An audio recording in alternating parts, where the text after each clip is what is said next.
नमस्कार, आप देख रहे हैं सी इंडिया न्यूज, एक अनदेखा सच, और मैं हूं आपके साथ साक्षी। इंदौर नगर निगम के प्रतिपक्ष नेता चिंटू चौकसी ने इंदौर में हो रहे 3 दिनी प्रवासी भारतीय सम्मेलन में दूसरे दिन हुई अव्यवस्थाओं के कारण प्रवासी भारतीयों को जो दिक्कतें आई हैं, उनकी कड़ी निंदा की है। दरअसल प्रवासी भारतीय सम्मेलन में कांग्रेस के जनप्रतिनिधियों को निमंत्रण नहीं मिलने पर भी निगम नेता प्रतिपक्ष चिंटू चौकसी ने नाराजगी जताई है। साथ ही प्रवासी भारतीयों के साथ ब्रिलियंट कन्वेंशन सेंटर में हुए दुर्व्यवहार से इंदौर की छवि देश पटल पर खराब करने का भाजपा पर आरोप लगाया है। आपको बता दें, प्रधानमंत्री नरेंद्र मोदी कल इंदौर आए थे, जहां उन्होंने प्रवासी भारतीयों को संबोधित किया था। वहीं कई ऐसे प्रवासी भारतीय कार्यक्रम स्थल में शामिल होने से वंचित रह गए थे, जिसके बाद कई एनआरआई अतिथियों ने नाराजगी जताई थी। इसी को लेकर मंगलवार को कांग्रेस के नेता प्रतिपक्ष चिंटू चौकसी ने पत्रकार वार्ता आयोजित की और भाजपा पर जनता की गाड़ी कमाई का दुरुपयोग करने और देश पटल पर एनआरआई के साथ दुर्व्यवहार करने से इंदौर का नाम खराब होने की बात कही। पिछले हम लगभग 6 महीने से नगर निगम और पूरा प्रशासनिक अमला या प्रवासी भारतीय प्रोग्राम को लेकर मेहनत कर रहा था। वो पिछले 2-3 महीने से पूरे शहर को सिर पे उठा रखा था नगर निगम ने कि ये काम करना, वो काम करना, और आखिरी में काम का जब समय आया तो वो आखिरी मोमेंट पे ही काम हुआ। तो आखिरी मोमेंट पे किस प्रकार का काम होगा उसकी भी आप सोच सकते हैं। लेकिन अगर हम अप्रवासी सम्मेलन की बात करें, इन्वेस्टमेंट को लेकर बात करें, रोजगार या नौकरी को लेकर बात करें, जिस तरह की आशा और विश्वास था इंदौर शहर की जनता और हम कांग्रेस पार्टी के लोगों को भी था। ठीक है, सरकार आती जाती रहती है, लेकिन सबसे पहले हमारा शहर, प्रदेश और देश है कि वो तरक्की कैसे करे। सब लोगों ने, इंदौर शहर की जनता ने तमाम तकलीफ़ें सही, इस दौरान तमाम जगह जाम लगे, ट्रैफिक को लेकर दिक्कत आई, लेकिन उसके बावजूद भी एक आशा की किरण थी कि कोविड के बाद तमाम नौकरियां चली गई, व्यापार व्यवसाय नष्ट हो चुके हैं। तो ये अब अप्रवासी भारतीय सम्मेलन एक आशा की किरण के साथ, एक आशा की किरण लग रहा था इंदौर शहर के लोगों को, मध्य प्रदेश के लोगों को, कि कुछ नया होने वाला है। लेकिन जो घटना कल घटी, जिस तरीके से अप्रवासी भारतीयों के साथ में दुर्व्यवहार हुआ, जिस तरीके से बेइज्जती हुई और जो घटना घटी, वो निश्चित रूप से हमारे देश के लिए, हमारे देश के सम्मान के हिसाब से अतिथि देवो भव की संस्कृति जो हमारी है, उसको ठेस पहुंची, उसको धब्बा लगा। और ये करने वाले वो लोग हैं जो पिछले 2 महीने से प्लान कर रहे थे, यहाँ पे ऐसा करेंगे, वहाँ पे ऐसा करेंगे। कहाँ गई आपकी प्लानिंग?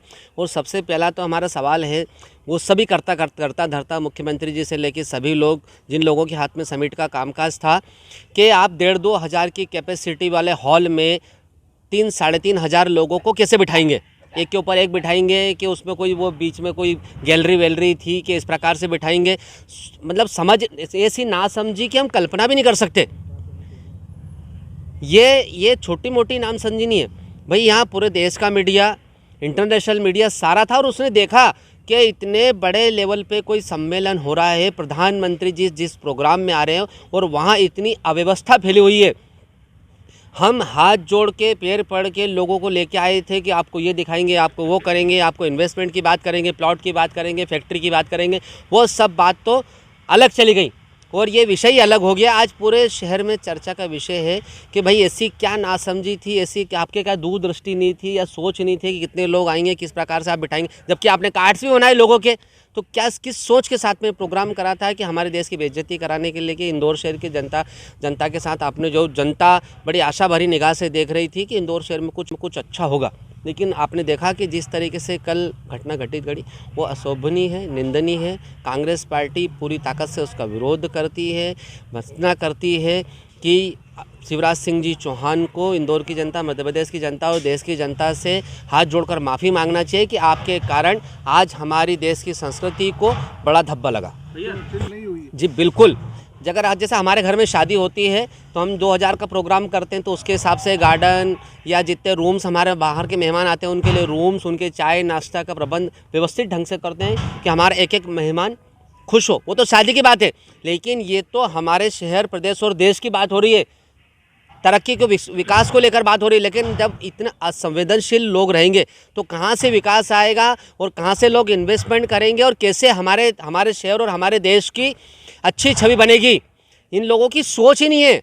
पढ़े लिखे जब कमलनाथ जी थे तब मैग्निफिसेंट एमपी आया, इंदौर शहर की जनता के पेट का पानी भी नहीं भला, इतनी बड़ी समिट हो गई, तमाम MOU साइन हुए और तमाम काम अपनी गति पकड़ने वाले थे कि तथाकथित लोगों ने अच्छी खासी चलती सरकार को गिरा दिया।